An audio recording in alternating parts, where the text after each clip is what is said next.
She is a woman of many hats: daughter, mother of three, wife, oncologist, entrepreneur, and lecturer. She is proud to be the first female radiation oncologist in Kenya. I'm happy about it. It just shows that you can break barriers irrespective of your background, so long as you are determined and you work hard.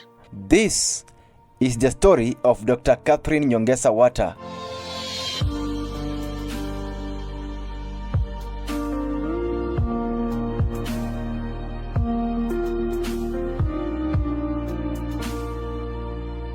Thank you so much for having me. I really appreciate.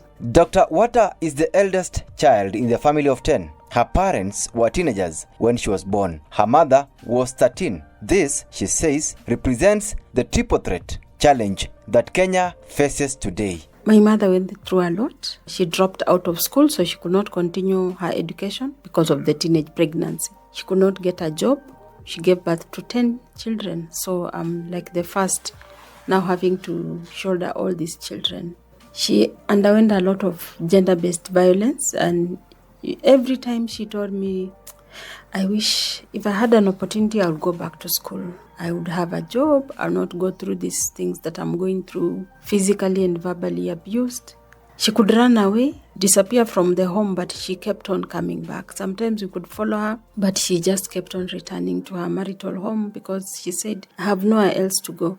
I have nowhere else to take you children. So I just endure the suffering for your sake so that you can grow. Her mother eventually died, and she now had to shoulder the responsibility of looking after her siblings. This is what inspired her to work hard in school.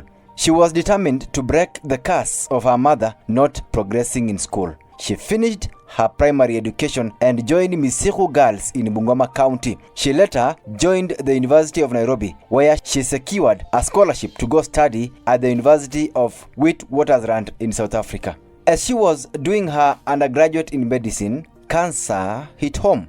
Her younger sister was diagnosed with cancer.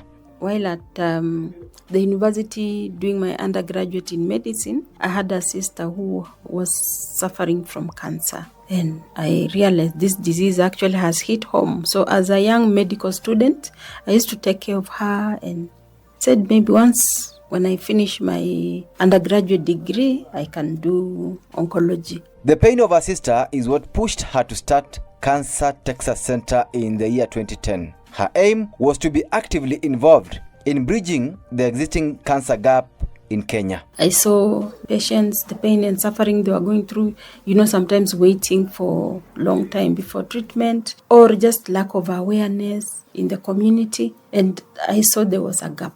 As the cancer burden continues to be heavy for Kenya, the facility serves at least 3,000 new cancer patients annually. In 2020, the Ministry of Health said Kenya reported 42,000 new cancer cases and 27,000 cancer-related deaths. As the International Women's Day is marked on March 8th, it will be fair enough to say that Dr. Catherine Nyongesa-Watta has made a difference in impacting lives despite her background. The academic achievements that I have had, just breaking those barriers, you don't know where your school fees is coming from, but you've made it until you've gone to overseas without your parent even paying for this overseas training. So I am glad, and I know that any young person who is listening to this, they should not despair because there's always light at the end of the tunnel.